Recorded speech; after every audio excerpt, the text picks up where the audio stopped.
نحمده ونصلي ونسلم على رسوله الكريم اما بعد فاعوذ بالله السميع العليم من الشیطان الرجیم بسم اللہ الرحمن الرحیم۔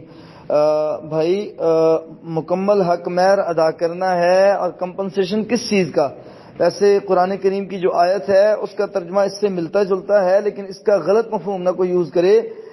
کمپنسیشن سے مراد یہ ہو سکتا ہے کہ اسلام نے یہ بتایا ہے، قرآن نے یہ بتایا ہے کہ اس کے ساتھ رعایت رکھی جائے، اس کے ساتھ اچھا رویہ رکھا جائے، اس کو احسن طریقے سے رخصت کیا جائے۔ اس کو اگر آپ نے، بعض ہمارے ساتھی ایسے ہوتے ہیں کہ جس نے اپنی بیوی کو کوئی 2 سوٹ لے کے دیے، تو جب اس کو خلا دینا پڑتا ہے، خلا وہ لے لیتی ہے، تو ایسے موقع پہ ہوتا یہ ہے کہ عموماً ہمارے بھائی آگے سے یہ کہتے ہیں وہ جو 2 سوٹ میں نے دیے تھے وہ واپس کر دو، وہ جو سونے کی انگوٹھی میں نے تمہیں گفٹ کی تھی وہ واپس کر دو۔ ایسا غلط ہے، ایسا اس لیے غلط ہے، صحیح البخاری کی حدیث ہے، نبی صلی اللہ علیہ وسلم نے فرمایا جو شخص کسی کو تحفہ دینے کے بعد واپس مانگ لیتا ہے، تقاضا کر لیتا ہے، تو اس کی مثال نبی صلی اللہ علیہ وسلم نے بڑی بھیانک پیش کی ہے۔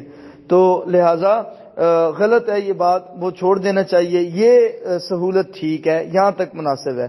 بارک اللہ فیکم۔ نحمدہ ونصلی ونسلم علی رسولہ الکریم اما بعد فاعوذ باللہ السمیع العلیم من الشیطان الرجیم بسم اللہ الرحمن الرحیم۔ بھائی نے سوال پوچھا ہے کہ شادی کے وقت لڑکے نے مہر ادا نہیں کیا، تو شادی کو اب 2 سال مکمل ہو چکے ہیں، لیکن انبن بہت زیادہ رہتی ہے، جس بنا پہ لڑکی خلا کے لیے تقاضا کر رہی ہے۔ تو اب اگر وہ خلا لے لیتی ہے تو لڑکے کو خلا کے واقع ہو جانے کے بعد مہر ادا کرنا پڑے گا۔ جی بالکل بھائی، ادا کرنا پڑے گا، حق مہر ادا کرنا پڑے گا۔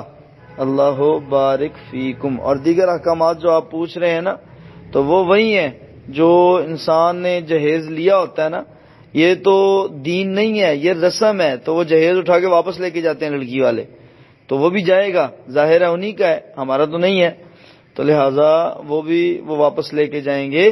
تو اس کے علاوہ احکامات اگر آپ کوئی شرعی حوالے سے پوچھنا چاہتے ہیں کہ جو اس سے منسلک ہوں، وہ آپ پوچھ سکتے ہیں۔